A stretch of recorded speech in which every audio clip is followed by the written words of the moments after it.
मेरे 11th 12th के बच्चों, आज हम आपके सामने GOC का 5th वीडियो शेयर कर रहे हैं। उम्मीद है कि इससे पहले के 4 वीडियो आपने देख लिए होंगे। आज का हमारा टॉपिक है फंक्शनल ग्रुप, हिंदी में बोलते हैं क्रियात्मक समूह, यानी ऐसा एटम या ग्रुप ऑफ एटम जिस पर केमिकल प्रॉपर्टीज डिपेंड करती हैं, उन्हें हम क्या कहते हैं? Functional group. एक एटम का भी हो सकता है, जैसे क्लोरो, O ग्रुप है, इसको ईथर बोलते हैं। CHO को एल्डिहाइड, OH को हाइड्रोक्सिल ग्रुप। तो ये हैं फंक्शनल ग्रुप जिन पर केमिकल प्रॉपर्टीज, कंपाउंड की केमिकल प्रॉपर्टीज डिपेंड करती हैं। ये मोनोवैलेंट भी हो सकते हैं और डाईवैलेंट। मोनोवैलेंट मीन्स एक वैलेंसी वाले, जैसे ये लिखे हुए हैं 2। डाईवैलेंट मीन्स 2 वैलेंसी वाले, जैसे कीटोन ग्रुप, ईथर ग्रुप। अब है होमोलोगस सीरीज, हिंदी में बोलते हैं सजातीय श्रेणी। होमोलोगस सीरीज, सजातीय श्रेणी।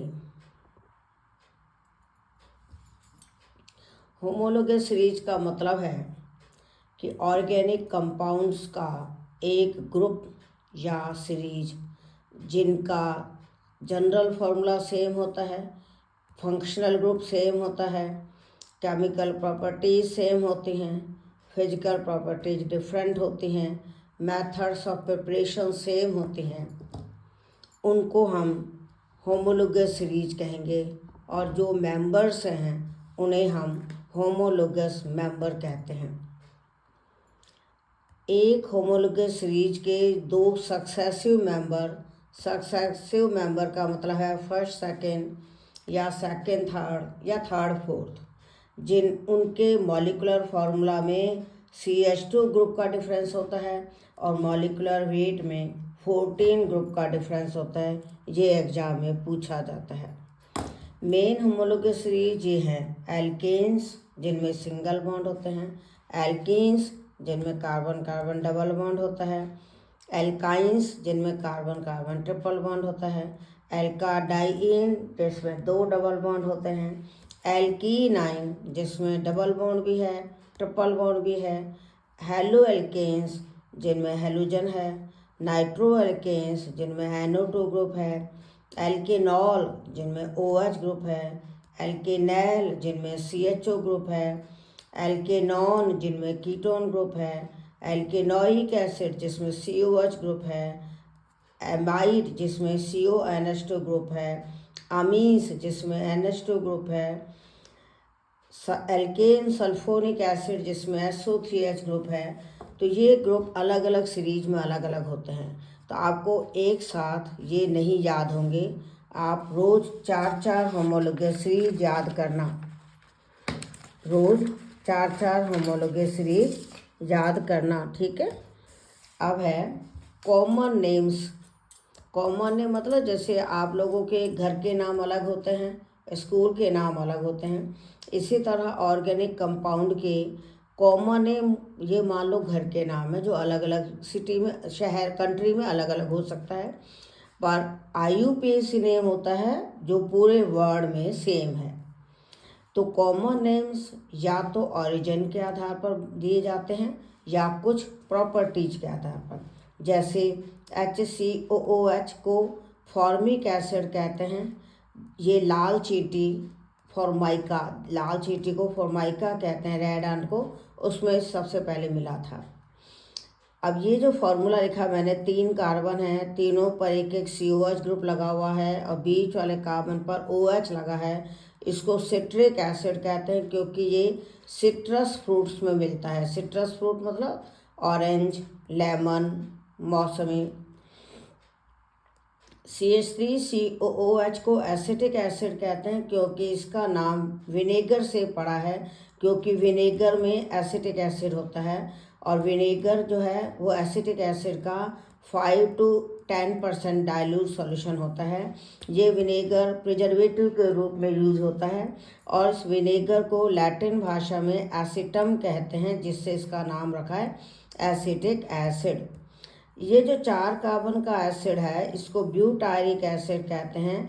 ब्यूटायरिक एसिड ब्यूटायरम से बना है। ब्यूटायरम को बटर कहते हैं, तो ब्यूटायरम बटर है। और चूंकि ब्यूटायरिक एसिड की स्मेल सड़े बटर जैसी होती है, इसीलिए इसको ब्यूटायरिक एसिड कहते हैं।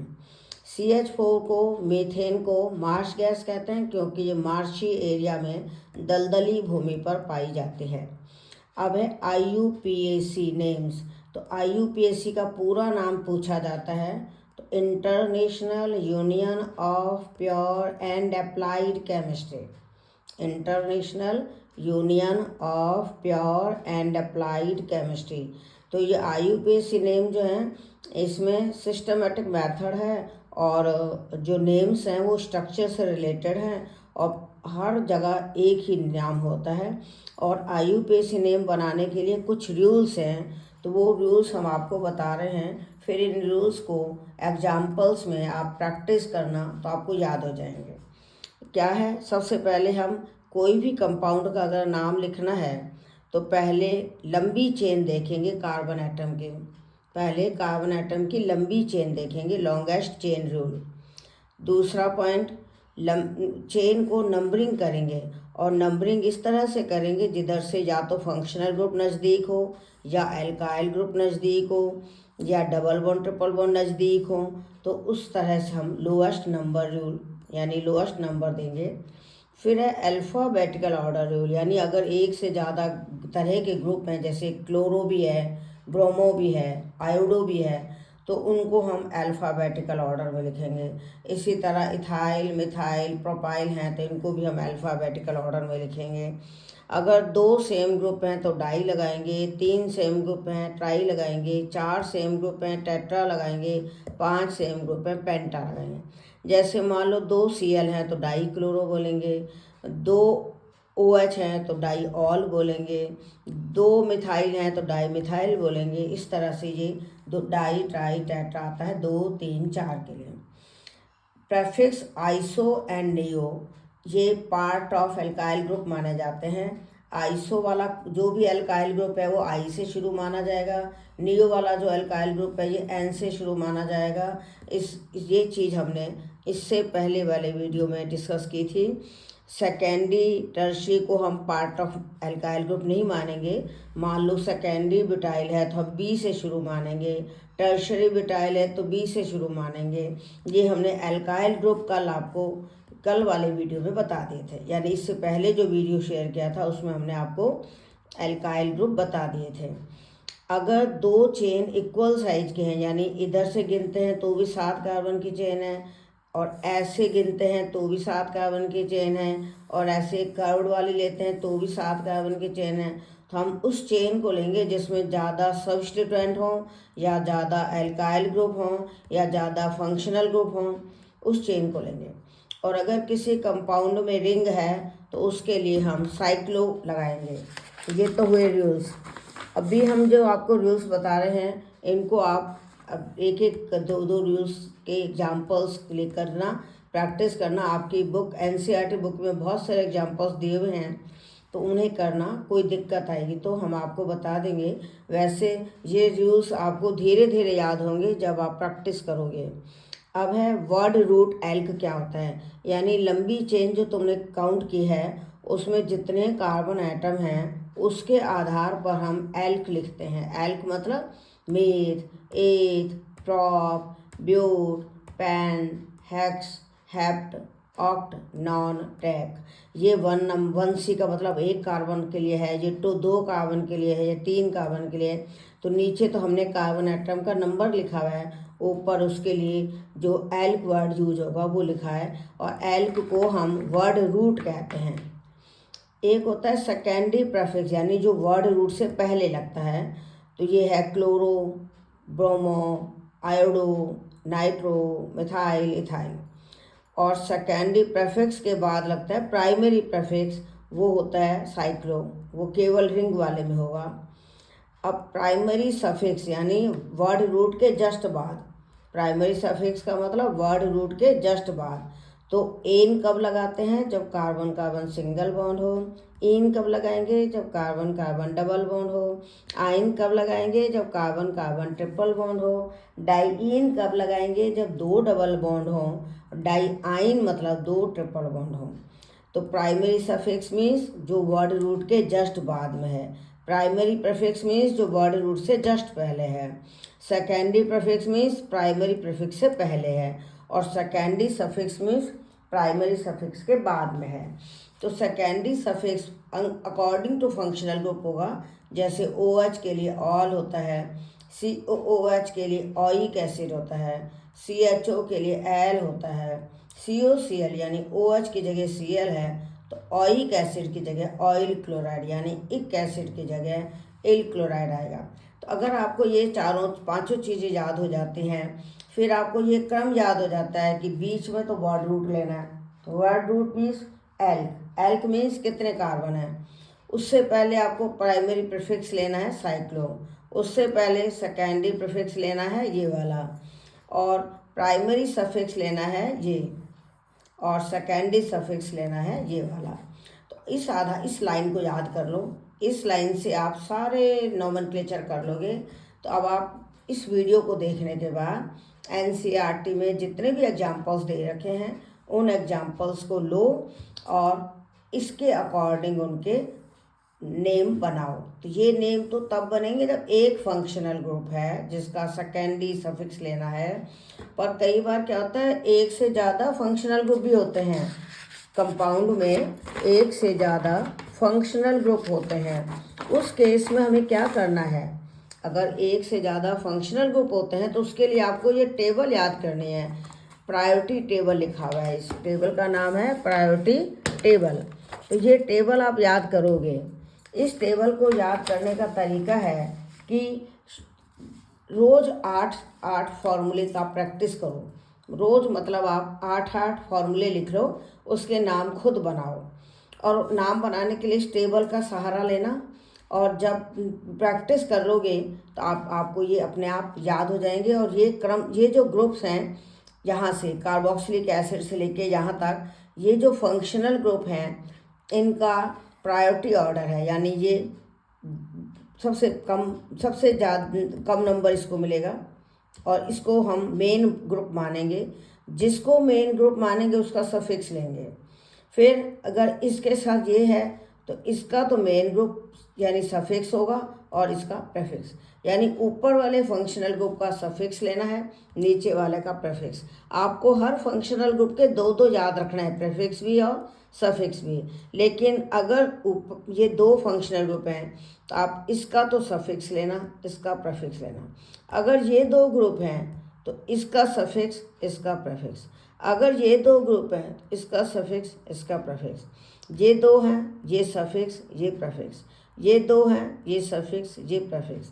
ये दो हैं तो ये सफिक्स, ये प्रीफिक्स। हमेशा ध्यान रखना COOH से NO2 तक जो ये क्रम है, इस क्रम को याद करना है। और इस क्रम में ऊपर वाले फंक्शनल ग्रुप का सफिक्स लेना है, नीचे वाले का प्रीफिक्स। जैसे अपन घर में दो जेंट्स होते हैं, बाप बेटा, फादर एंड सन। तो हम किसी शॉप की दुकान का नाम, किसी शॉप का नाम लिखना हो, पहले बेटे का नाम लिखते हैं फिर फादर का नाम लिखते हैं। अगर उसके वाला जैसे ये वाला फादर एक्सपायर हो जाए, फिर ये जो बेटा है ये फादर हो जाएगा और इसका बेटा बेटा हो जाएगा। यानी हमेशा क्या होता है, जो दो जनरेशन्स हैं उसमें से ऊपर वाली जनरेशन को सफिक्स लेना है, बाद में लिखना है, और नीचे वाली जनरेशन को प्रीफिक्स के रूप में लिखना है। तो इनको आप इस तरह जनरेशन मान लो। तो ऊपर वाले को क्या लिखोगे? सफिक्स। नीचे वाले को क्या लिखोगे? प्रीफिक्स। अब आपको ये याद कैसे करने हैं? इसको याद करने के लिए बहुत टाइम लगेगा। रोज़ आप इसको देखोगे, रोज़ इसको अप्लाई करोगे। जैसे नोमेनक्लेचर में इन दो फंक्शनल ग्रुप का कंपाउंड ले लिया, कभी इन दो का ले लिया, कभी इन दो का ले लिया। तो आपको फिर पहले तो आप देख करके देखोगे कि किसका सफिक्स लेना है, किसका प्रीफिक्स, लेकिन बाद में आपकी प्रैक्टिस हो जाएगी तो आपको याद हो जाएंगे। तो आपको हमने ये तो बता दिया कि अगर कार्बन कार्बन सिंगल बॉन्ड है तो एन आता है, कार्बन कार्बन डबल बॉन्ड है ईन आता है, कार्बन कार्बन ट्रिपल बॉन्ड है तो आइन आता है। और ये बेंजीन रिंग हमने बनाई है, इन वाली बेंजीन रिंग वाले कंपाउंड को कहते हैं एरीन्स। तो ये तो हाइड्रोकार्बन है, इनमें तो कोई और फंक्शनल ग्रुप है ही नहीं। फंक्शनल ग्रुप शुरू होते हैं हमारे यहाँ से COOH ग्रुप से, जिसको कार्बोक्सिलिक एसिड्स कहेंगे। ये क्लास ऑफ कंपाउंड है, ये फंक्शनल ग्रुप है, ये प्रीफिक्स है, ये सफिक्स है। तो ध्यान देना, ऊपर वाले ग्रुप का सफिक्स लोगे, नीचे वाले का प्रीफिक्स लोगे। प्रीफिक्स पहले लिखा जाएगा, सफिक्स बाद में लिखा जाएगा। जैसे COOH ग्रुप का प्रीफिक्स है कार्बोक्सी, सफिक्स है ओइक एसिड। SO3H का प्रीफिक्स है सल्फो, सफिक्स है सल्फोनिक एसिड। COOR का प्रीफिक्स है एल्कोक्सी कार्बोनिल, यानी OR को तो एल्कोक्सी लिखा, CO को कार्बोनिल लिखा, जबकि सफिक्स होगा OH। इनके हम एग्जाम्पल्स अगले वीडियोज में देंगे। COCl ग्रुप है तो क्लोरोकार्बोनिल तो प्रीफिक्स है और ऑयल क्लोराइड सफिक्स। क्यों? क्योंकि ओइक एसिड से ऑयल क्लोराइड बन गया, OH की जगह Ca लगा हुआ है।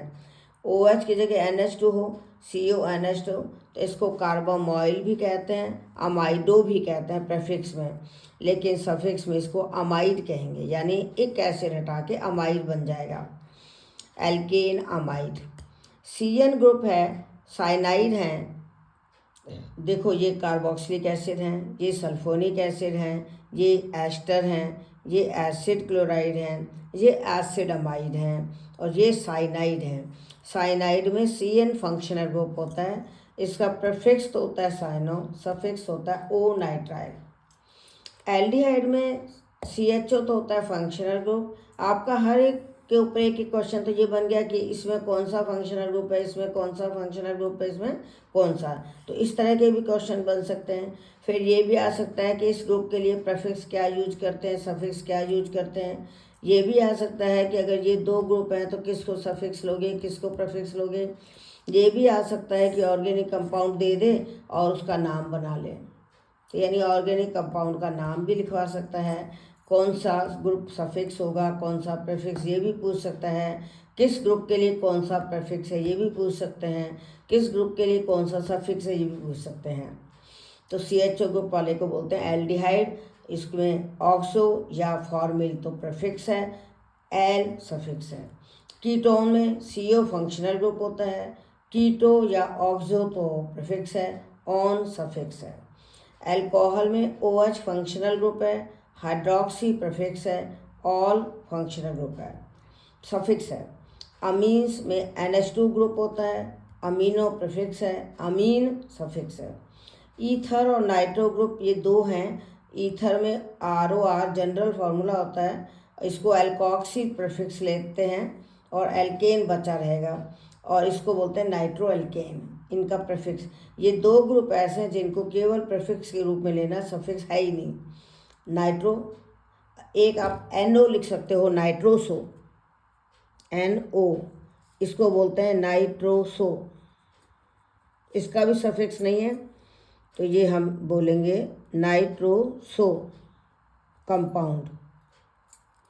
तो इस तरह से आपको मैंने ये टेबल दी है, इस टेबल को आप अपने पास स्क्रीनशॉट लेके रख लेना और इस टेबल को देख देख के आप प्रैक्टिस करना। और प्रैक्टिस कर लोगे तो ये ग्रुप का जो क्रम है ये आपको अपने आप याद हो जाएगा। ध्यान देना, COOH ग्रुप से NO ग्रुप तक फंक्शनल ग्रुप हैं, इसी क्रम से इनका प्रायोरिटी ऑर्डर यही होगा।